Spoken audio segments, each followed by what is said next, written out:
हाँ जी, तो स्टूडेंट्स अस्सलाम वालेकुम। तो स्टूडेंट्स आज हम बात करेंगे लिक्विड लेवल मेजरमेंट्स की जो दो मेथड्स हैं जो इस्तेमाल होते हैं इंडस्ट्रीज के अंदर, उनके बारे में। प्रीवियस लेक्चर में मैंने आपको वो मेथड्स बता दिए थे, एक था डायरेक्ट मेथड और एक था इनडायरेक्ट मेथड।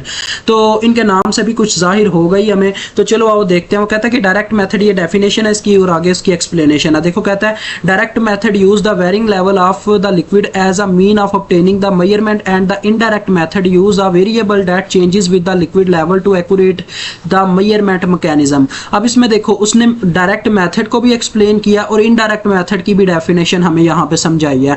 अब वो कहना क्या चाहता है, देखो वो कहना ये चाहता है स्टूडेंट, डायरेक्ट मेथड इसके नाम से जाहिर होता है डायरेक्ट, मतलब कि डायरेक्ट काम करना। वो कहता है कि ये जो मेथड होता है ना, ये मेजरमेंट्स ले रहा होता है हमारे, ये मेजरमेंट्स लेता है जैसे जैसे हमारे लिक्विड का देखो लेवल वेरी करता है। वेरी का मतलब होता है चेंज होता है। वो देखो कह रहा है varying level of a liquid, जिसका मतलब ये है as a mean of obtaining the measurement, मतलब कि मेजरमेंट्स को हासिल करते जाना, यही चीज वो कह रहा है। देखो पहले उसने बोला कि ये क्या कर रहा होता है, इस्तेमाल करता है varying level of the liquid. Varying level of the liquid मतलब कि लिक्विड के वेरिंग लेवल को, चेंजिंग लेवल को, जो चेंज आ रहा होता है उसमें। और दूसरे नंबर पे उसने इस बात का मतलब भी समझा दिया कि यानी कि वो मेजरमेंट्स ले रहा होता है। और इनडायरेक्ट मेथड में क्या होता है, देखो स्टूडेंट्स, डायरेक्ट मेथड तो डायरेक्ट हमारे लिक्विड का लेवल चेक कर रहा होता है, लेकिन इनडायरेक्ट मेथड में हम क्या करते हैं जी, एक ऐसा वेरिएबल ले लेते हैं जो क्या होता है जी, चेंज करता है, मतलब कि अपनी पोजीशन को चेंज कर रहा होता है, अपने लेवल को चेंज कर रहा होता है, उसी लेवल के साथ जैसे जैसे लिक्विड का लेवल जो है वो एक्यूरेट मेजरिंग मैकेनिज्म। देखो वो कहता है कि जो इनडायरेक्ट मेथड है ना, वो एक ऐसा वेरिएबल इस्तेमाल करता है that changes with the liquid level, जो कि लिक्विड के जो हम जिस लिक्विड का लेवल चेक करना चाहते हैं उसी के लेवल के साथ साथ चेंज होता जाता है। तो ये एक मेथड जो है ये भी एक एक्यूरेट मैकेनिज्म है, मतलब इसके थ्रू भी हम मेजरमेंट्स जो है काफ़ी अच्छे तरीके से ले सकते हैं। अब ये जो चीज़ें हैं ना, ये आपको अभी समझ आएंगी इनकी मेन जगह पे जाके, जैसे डायरेक्ट मेजरमेंट की है, ठीक है। तो देखो इसमें वो क्या कहता है this is the simplest method of measuring liquid level, यानी कि ये काफ़ी सिंपल मेथड है लिक्विड का लेवल मेजर करने के लिए। अब देखो स्टूडेंट्स, मुझे यहाँ पे काफ़ी यार गलत लग रहा है, लिक्विड लेवल दिमाग खराब होता है, लेवल ऑफ लिक्विड होना चाहिए। तो चलें यार, जो भी है लेवल ऑफ लिक्विड होना फिर आसान लगता है। अब जो प्रीवियस हमने किया था अपना टेम्परेचर वाला, उसमें देखो उसने ऐसे लिखा हुआ था अपना डिटेक्शन ऑफ रेजिस्टेंस टेम्परेचर, तो वो ऐसे दिमाग खराब हो रहा था। लेकिन यहाँ पे जहाँ पे दिमाग खराब हो रहा है वो चीज़ उसने सही नहीं की। तो टोटली अपोजिट यार होता है जिंदगी में हमारी। तो देखो वो कहता है इन दिस मेथड, इस मेथड में होता क्या, the level of liquid is measured directly by means of the following level indicators, यानी कि हम लिक्विड के लेवल को मेजर करते हैं डायरेक्टली इन इंडिकेटर्स की मदद से। सबसे पहले नंबर पे आ जाता है साइड ग्लास, और इसके साथ साथ गेज ग्लास का भी इस्तेमाल किया जाता है, ठीक है। ये एक किस्म की टेक्निक है। उसके बाद वो कहता है फ्लूइड टाइप या fluid operated level gauges, gauges की भी बात होगी और ग्लासेस की भी बात होगी। आगे देखो वो कहता है टॉर्क ट्यूब डिस्प्लेसर, और इसी तरह से fluid displacement type level gauges. देखो गेजेस भी एक साइड पे है और दूसरी इस साइड पे हमारे पास है लिक्विड वगैरह के लिए भी बातें चलती रही। तो अब देखते हैं इनका क्या चक्कर है, क्या जी बिल्कुल इनको भी एक्सप्लेन किया गया, अच्छी बात है, ताकि हमें कुछ इल्म हो। सबसे पहले आ जाता है स्टूडेंट्स, ये है ही एक इनका नाम है, बस पता है क्या बात है, आप इससे परेशान ना होना, ये ना समझिएगा साइड ग्लास एक अलहदा तौर पे आपको पढ़ाया जाएगा, गेज ग्लास आगे एक अलहदा तौर पे, ऐसे बिल्कुल नहीं है। ये एक लिहाज से एक ही चीज़ें हैं, बस ये है कि इनमें जब साइड ग्लास की बात होती है तो उसमें ये आ जाता है कि उस वक्त हम ग्लास का इस्तेमाल कर रहे होते हैं, और जब गेज की बात होती है तो उसमें हम गेज भी इस्तेमाल करते हैं ग्लास के साथ। अब देखो वो कहता है कि side glass is used for the continuous indicating of liquid level with in a tank और वेसल। अब यही बात हम आगे पीछे पढ़ के आए हैं कि लेकिन इसमें थोड़ा सा चेंज है, कंटिन्यूअस का लफ्ज आ गया। इसका मतलब ये है कि ये कंटिन्यूअस मीन्स के बार बार क्या कर रहा होता है, इंडिकेट कर रहा होता है, मालूम कर रहा होता है अपने लेवल का लिक्विड अपने लिक्विड का लेवल, यानी कि विद इन अ टैंक और वेसल, जो कि एक टैंक या वेसल में भरा होता है। हमने लिक्विड को एक टैंक या वेसल में भरा होता है जिसका लेवल जो है ये बार हाल दफा इसको मेजर करता जाता है। आगे वो कहता है अ साइड ग्लास इंस्ट्रूमेंट, ये जो साइड ग्लास इंस्ट्रूमेंट होता है ये किन चीज़ों पे मुश्तमिल होता है, एक होता है ग्रेजुएटेड ट्यूब होती है ऑफ टफ एंड ग्लास, यानी कि एक ग्लास की बनी होती है। देखो ये ग्लास है हमारे पास, ठीक है, एक ग्लास ट्यूब होती है जो कि इस तरह से इस टफ एंड ग्लास से बनी होती है। आगे वो कहता है विच इज कनेक्टेड, जिसको कनेक्ट किया जाता है to the interior of the tank, tank के इंटीरियर पे, अब इस जरा गौर से देखिएगा, ये हमारा टैंक का स्टूडेंट्स, ठीक है। और ये जो आपको नजर आ रही है ना, ये पाइप नजर आ रहा है, पाइप टाइप सा, ये वो साइड ग्लास ट्यूब है, ये जो जिसकी बात कर रहा हूँ, graduated tube of top and glass, ये वो चीज है, ठीक है। और ये जो हमारा ये टैंक है, ये इसने हमें यहाँ पे आके बता दिया, ठीक है। कहता है एट द बॉटम, यहाँ पे नीचे बॉटम ये होता है।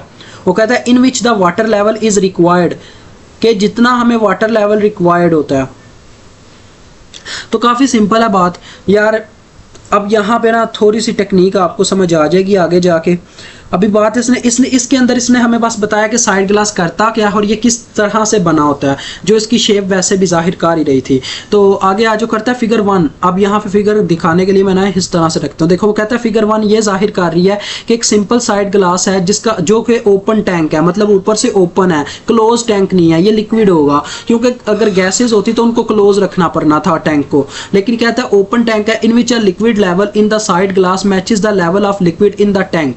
अब देखो जरा स्टूडेंट्स, ये जो साइड ग्लास है इसके अंदर एक लेवल है, इसके अंदर भी एक लिक्विड है जिसका एक लेवल है और स्केल भी साथ में रखा गया है जिसका लेवल क्या है, फॉर एग्जांपल ये 16-17 तक होगा, 20 से नीचे है ना अभी। तो कहता है उसका अपना एक लेवल है और इसी तरह से हमारा जो लिक्विड है टैंक के अंदर उसका भी एक लेवल है। देखो ये कह रहा है मैचेस, मैच करने की कोशिश करेगा, ठीक है। वो कहता है as the level of liquid in the tank rises and falls, यानी कि जैसे जैसे अपना जो लिक्विड का लेवल है टैंक के अंदर वो राइजेस करेगा या फॉल करेगा, मतलब कि बढ़ेगा या कम होगा।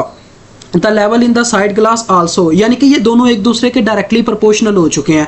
जितना पानी इसमें भरेगा उतना इस साइड पे भी भरना स्टार्ट हो जाएगा और जितना पानी यहाँ पे कम होगा उतना ही यहाँ पे कम होता चला जाएगा, यानी कि एक दूसरे को लेवल पे रखेंगे, ठीक है जी। तो यही बात वो करना चाह रहा है। देखो आगे उसने बोला कि थस लिहाजा by measuring the level in the side glass, अगर हम साइड ग्लास का ही लेवल मेयर कर लें तो हमें ये हमें टैंक का लेवल वैसे ही पता चल जाएगा, टैंक के अंदर जो लिक्विड है। बात वही आगे देखो स्टूडेंट्स मैंने जो आपको बताई है। अब वो कहता है in side glass, side glass के अंदर क्या है, इट इज नॉट नेसेसरी, ये इंपॉर्टेंस नहीं रखता कि to use the same liquid as in the tank, कि इसके अंदर भी वही लिक्विड इस्तेमाल किया जाए जो टैंक के अंदर है, ठीक है। आगे वो कहता है any other desired liquid also can be used, किसी और भी लिक्विड को हम इस्तेमाल कर सकते हैं। लेकिन आप इसको ऐसे ही मिसाल दो, यानी स्टूडेंट्स ये आप वैसे भी जानते हो यार। अब ये जो जिस तरह से ऊपर हवा को पुश करेगा, देखो जब मैं पहली दफ़ा ऐसे इसको टच करवाऊंगा ना, जब मैं पानी भरना स्टार्ट करूंगा पहले क्या होगा, हवा भरी होगी, एयर होगी हमारे टैंक के अंदर और पाइप के अंदर, ये जो ट्यूब है, ठीक है, इसके अंदर हवा होगी। जो जो पानी भरता जाऊंगा यहाँ से पानी इसके अंदर एंटर होता जाएगा और हवा को बाहर निकालता जाएगा। और ये स्केल की मदद से हम अपने वाटर टैंक का लेवल भी पता कर लेंगे जो इसके अंदर लिक्विड है, ठीक है। आगे फिगर 2, अब फिगर 2 भी समझने वाली है। अब इसके लिए मैं ज़रा स्लाइड्स का साइज छोटा करता हूँ ताकि आपको दोनों चीज़ें दिखाई दें, ठीक है जी। आपको टैंक भी नज़र आ रही है, नीचे स्टडी भी नज़र आ रही है जो हमारा पैराग्राफ है। वो कहता है फिगर 2, ये जो फिगर 2 है वो शोज कर रही है कि एक हाई प्रेशर साइड ग्लास, एक हाई प्रेशर का साइड ग्लास लिया गया है, ठीक है जी, in which the measurements is made by reading the position of the liquid level on the calibrated scale. अब ये कैलिब्रेटेड स्केल है अपना, देखो ये स्केल है, ठीक है जी। वो कहता है कि हम क्या करते हैं, इसकी मदद से अपने ग्लास के अंदर जो लिक्विड भरा हुआ है उसका लेवल मेजर कर पाते हैं। देखो यहाँ पे भी वही टेक्निक है स्टूडेंट, घबराने की कोई ज़रूरत नहीं है, बस स्केल की बात आ गई, ज़रा गौर से देखना, ठीक है, गौर से देखना है। ये देखो जितना इसका लेवल है इस वक्त उसके अंदर भी इतना ही लिक्विड का लेवल है, तो ऐसे हमें स्केल से मेजरमेंट मिलेगी। इसकी शेप थोड़ी ना सही तरीके से नजर नहीं आ रही, इसके ऊपर भी रीडिंग्स होती हैं जैसे यहाँ पे थी। आगे वो कहता है ये जो टाइप ऑफ साइड ग्लास होते हैं इनमें क्या होता है जी, हाई प्रेशर टैंक्स होता है। This type of side glass in high pressure tanks is used, इस्तेमाल किए जाते हैं विद एप्रोप्रिएट सेफ्टी प्रिकॉशंस, यानी कि सेफ्टी के लिए। The glass tube must have a small inside diameter and a thick wall, यानी कि इसमें क्या होना चाहिए जी, ये जो हमने इस्तेमाल किया इसके अंदर टैंक अपना, इसकी जो दीवारें हैं, मतलब कि दीवार का मतलब वॉल्स हैं, वो थिक होनी चाहिए, मतलब कि मजबूत होनी चाहिए, और इसका जो अंदर इनसाइड का डायामीटर है वो स्मॉल होना चाहिए। ये चीज़ बस उसने कही है। देखो स्टूडेंट्स, काफ़ी आसान है, इतना मुश्किल नहीं है, और इसके एडवांटेजेस और डिसएडवांटेजेस भी आ गए। इसके बाद जो नेक्स्ट है हमारा फ्लूइड डिस्प्लेसमेंट वाला, उसको हम नेक्स्ट लेक्चर में एक्सप्लेन करेंगे। अभी इसकी एडवांटेजेस पढ़ते हैं और डिसएडवांटेजेस पढ़ते हैं। वो कहता है एडवांटेजेस में डायरेक्ट रीडिंग इज़ पॉसिबल, यानी कि इसमें हम डायरेक्ट रीडिंग कर सकते हैं। बिल्कुल, ये चीज़ तो हमने भी देखी है स्टूडेंट्स। कैसे यार, लेवल ज़्यादा छोटा हो गया, यहाँ पे था। तो देखो स्टूडेंट्स, ये चीज़ हमने कहाँ पे देखी है, ये यहाँ पे देखी है। देखो ये डायरेक्ट रीडिंग हमें दे रहा था, वैसे भी इसका नाम है डायरेक्ट मेथड, तो डायरेक्ट रीडिंग ही तो देनी है। आगे वो कहता है कि special designs are available for use up to 316 degree Celsius and 10,000 PSI। अब इस लाइन का क्या मतलब है? वो करता है कि इसके अंदर कुछ ऐसी ट्यूब्स, मतलब कि कुछ ऐसे डिज़ाइन के इंस्ट्रूमेंट्स भी हमारे पास अवेलेबल हैं। इसकी कुछ ऐसी टाइप्स भी हैं जो इतना टेम्परेचर झेल सकें और इतना प्रेशर भी बर्दाश्त कर सकें। पता ना आपको, एक चीज़ का ना बर्दाश्त करने की एक सलाहियत होती है, अगर उससे ज़्यादा उस पर बर्डन डाल दिया जाए ना तो उसमें इतनी मतलब कि सलाहियत नहीं रह जाती, वो फट जाती है। यही चीज़ वो यहाँ पे जाहिर कर रहा है। वो कहता है ग्लासेस डिज़ाइन, इनके जो glassless design are available in numerous materials for corrosion resistance, मतलब कि ये जंग लगने से भी बचे रहते हैं। ये वो कहता है कि इनके अंदर जो मटेरियल इस्तेमाल होता है उससे हम रेजिस्टेंस से बच सकते हैं, क्रूजन से बच सकते हैं। ठीक है।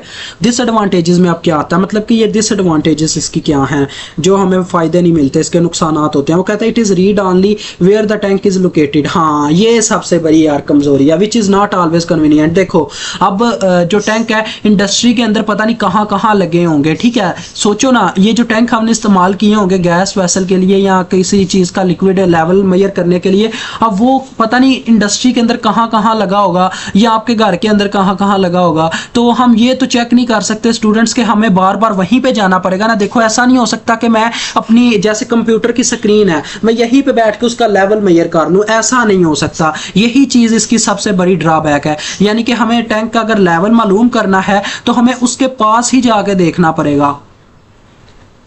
कि देखो ना, उसने यही बोला कि हम उसको सिर्फ, इसके लेवल को सिर्फ उस वक्त मेजर कर सकते हैं, रीड कर सकते हैं जब हम टैंक के पास होंगे, where the tank is located, यानी जहां पे टैंक होगा। आगे कहता है overlapping gauges are needed for long level spans. अगर हम इनसे ज़्यादा काम लेना चाहते हैं, ज़्यादा देर तक इनको अपने काम लाना चाहते हैं, मतलब कि ये ज़्यादा देर तक हमारे काम आते रहें, तो उसके लिए ओवरलैपिंग यानी कि इनके ऊपर तह ब तह चढ़ानी पड़ेगी अपनी गेजेस के ऊपर। ठीक है। आगे वो कहता है कि एक्यूरेसी और readability depend on the cleanliness of glass and fluid. अब देखो जो हमारा ये आपको लाइन ना समझ, एक्यूरेसी और रीडेबिलिटी इसने बोला ना, एक्यूरेसी का मतलब होता है डायरेक्ट एक्यूरेट रीडिंग मिलना।